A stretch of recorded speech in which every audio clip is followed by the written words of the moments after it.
11वां बाब। दो गवाह। और मुझे असा की मानिंद एक नापने की लकड़ी दी गई, और किसी ने कहा कि उठकर खुदा के मकदस और कुर्बान गाह और उसमें के इबादत करने वालों को नाप, और उस सेहन को जो मकदस के बाहर है खारिज कर दे, और उसे न नाप, क्योंकि वो गैर कौमों को दे दिया गया है। वो मुकद्दस शहर को 42 महीने तक पामाल करेंगी, और मैं अपने 2 गवाहों को इख्तियार दूंगा, और वो टाट ओढ़े हुए 1260 दिन नबूवत करेंगे। ये वही जैतून के 2 दरख्त और 2 चरागदान हैं जो जमीन के खुदामंद के सामने खड़े हैं, और अगर कोई उन्हें जरर पहुंचाना चाहता है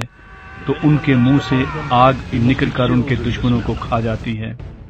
और अगर कोई उन्हें जरर पहुंचाना चाहेगा तो वो जरूर इसी तरह मारा जाएगा। उनको इख्तियार है कि आसमान को बंद कर दें, ताकि उनकी नबूवत के जमाने में पानी ना बरसे, और पानियों पर इख्तियार है कि उन्हें खून बना डालें, और जितनी दफा चाहें जमीन पर हर तरह की आफत लाएं। जब वो अपनी गवाही दे चुकेंगे तो वो हैवान जो अथाह घड़े से निकलेगा उनसे लड़कर उन पर गालिब आएगा और उनको मार डालेगा, और उनकी लाशें उस बड़े शहर के बाजार में पड़ी रहेंगी जो रूहानी एतबार से सदूम और मिस्र कहलाता है, जहां उनका खुदावन भी मसलूब हुआ था। और उम्मतों और कबीलों और अहले ज़बान और कौमों में से लोग उनकी लाशों को 3.5 दिन तक देखते रहेंगे, और उनकी लाशों को कब्र में ना रखने देंगे,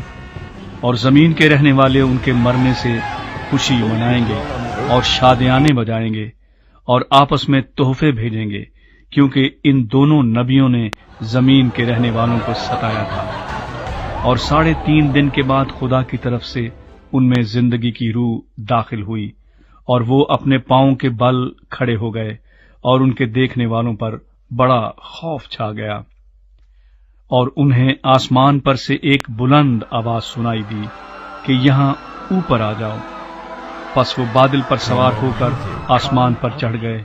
और उनके दुश्मन उन्हें देख रहे थे। फिर उसी वक्त एक बड़ा भौचाल आ गया, और शहर का 10वां हिस्सा गिर गया, और उस भौचाल से 7,000 आदमी मरे और बाकी डर गए, और आसमान के खुदा की तमजीद की। दूसरा अफसोस हो चुका,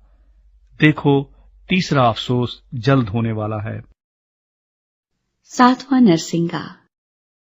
और जब 7वें फरिश्ते ने नरसिंगा फूंका तो आसमान पर बड़ी आवाजें इस मजमून की पैदा हुई कि दुनिया की बादशाही हमारे खुदावंद और उसके मसीह की हो गई,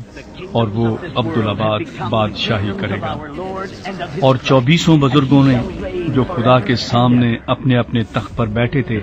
मुंह के बल गिरकर खुदा को सिजदा किया, और ये कहा कि ऐ खुदावंद खुदा कादिर मुतलक जो है और जो था, हम तेरा शुक्र करते हैं, क्योंकि तूने अपनी बड़ी कुदरत को हाथ में लेकर बादशाही की, और कौमों को गुस्सा आया और तेरा गजब नाजिल हुआ, और वो वक्त आ पहुंचा है कि मुर्दों का इंसाफ किया जाए,